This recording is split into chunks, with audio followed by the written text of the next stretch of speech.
A gente caminha nessa estrada carroçável, esse corredor de 2 cercas, e vê que tipo de estrada o homem faz com sua máquina.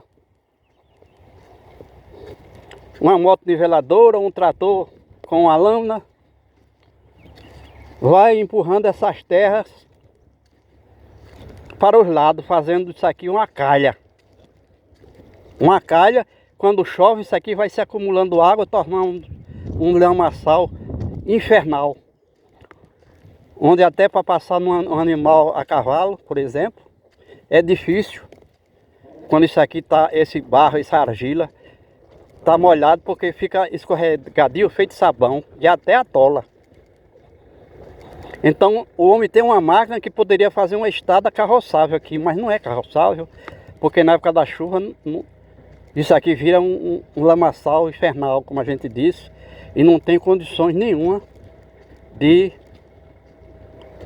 transitar algum automóvel por aqui, não só pela lama que vai sujar o automóvel, mas também pode atolar e deslizar o automóvel perto da tração. E até para andar a cavalo é difícil, só dá para andar de trator. Está aqui o exemplo do trator que usa uma lâmina para fazer esse tipo de calha. Não é, na realidade não é uma estrada, mas é uma calha, não é carroçar na maior parte do tempo durante as chuvas.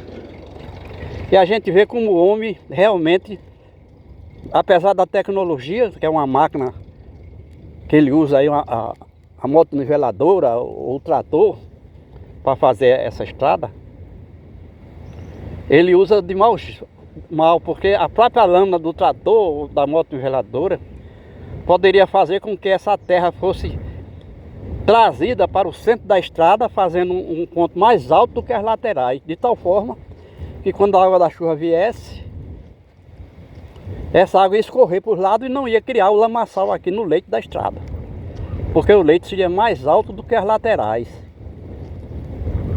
Nas laterais ficaria uma valeta para a água escorrer por gravidade, ou para o próprio terreno que iria absorver essa água. Mas no meio da estrada, o que a gente vê aqui é uma estrada plana, porque o homem não sabe fazer, o operador não sabe inclinar a lâmina do trator ou da moto niveladora para fazer essa terra vir por meio da estrada para ficar mais alta, para poder a água escorrer por laterais. E aí o resultado é que ele criou aqui uma vala. Qualquer chuvinha, essa água fica presa aqui nesse terreno argiloso e vira o lamaçal. E a gente vê como o homem realmente está perdido, apesar de sua tecnologia. A gente está vendo aqui essa vegetação é predominantemente algaroba.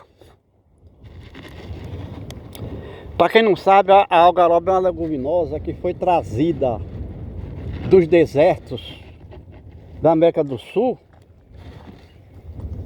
para cá como forrageira do gado. Mas o gado só pode comer daí a vagem, com os grãos, ou seja, tem um momento em que essa algaroba ia se reproduzir, botando vagens com grãos, e quando amadurece, a vagem cai no chão e o gado ia se alimentando na época da seca, ia se alimentando da vagem da algaroba. As folhas ele não consegue comer, mesmo estando na altura da sua boca, como é o caso desse galho que a gente está colocando o close aqui, porque certamente essas folhas têm um mecanismo de defesa para que não seja devorado pelos animais. Porque a planta sem folha não se reproduz, não vive. A gente sabe que é através, por intermédio das folhas, do elemento folhas, que se processa a fotossíntese. E a fotossíntese que gera a clorofila, que é o sangue das plantas. Então certamente a planta tem naturalmente essa defesa de ser intragável, talvez pelo odor ou pelo sabor, sem intragável pela maioria dos animais. Mas existe um animal, no caso um inseto chamado de gafanhoto ou bicho-pau, que aqui no Nordeste é chamado também de manemagro, que se alimenta das folhas da algaroba. Mas o fato é que a algaroba tem várias defesas para não ser destruída. Então aqui no Nordeste, a algaroba está no paraíso, porque ela vem de um deserto seco, praticamente não chove, tem deserto por aí que passa 100 anos sem cair um pingo de chuva.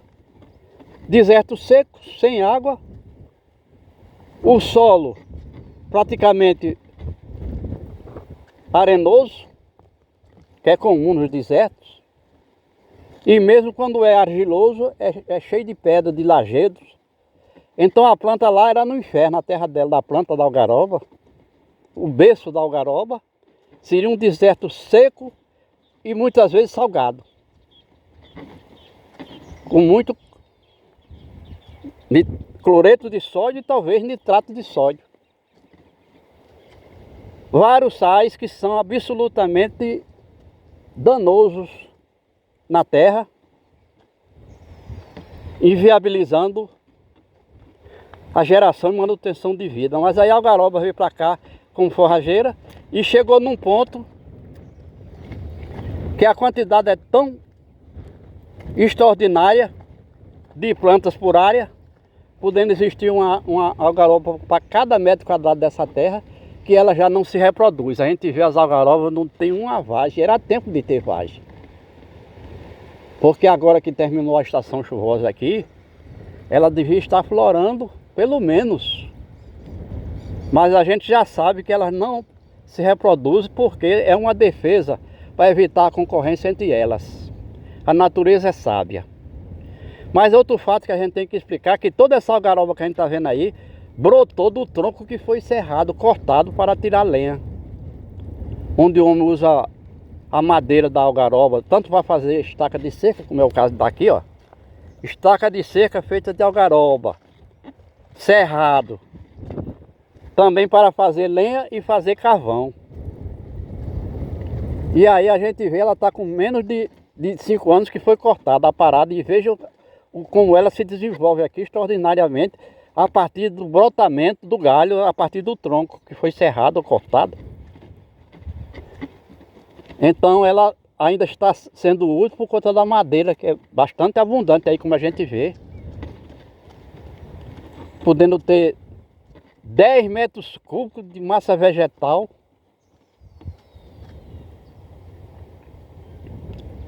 Em 10 metros quadrados. É extraordinária quando ela chega num ponto aí com 15 ou 20 metros de altura. Um terreno fértil desse e que recebe uma grande oferta de chuva, se considerar com o berço da algaroba, onde a gente sabe que é desertos, que chove pouco ou nada, e solo ruim. Aqui o solo é fértil e a chuva é suficiente para manter esse solo úmido. A gente vê, o solo é escuro, preto, fértil. Manter esse solo úmido no tempo suficiente para que a algaroba tire a água que precisa, colete a água por intermédio das raízes, para se manter vivo, verde, viva, o tempo todo. Então a gente chega à conclusão que a algaroba não está cumprindo a função para a qual foi trazida aqui para o Nordeste. Mas ainda está sendo útil porque a madeira produz grande massa vegetal. E pode ser estaca de cerca, lenha e carvão. Mas não se reproduz. Então a gente não sabe quanto tempo pode viver uma algaroba desta vez há 100 anos. E mesmo assim o homem corta a algaroba para tirar a lenha e ela brota a partir do tronco. Não deixa de ser útil.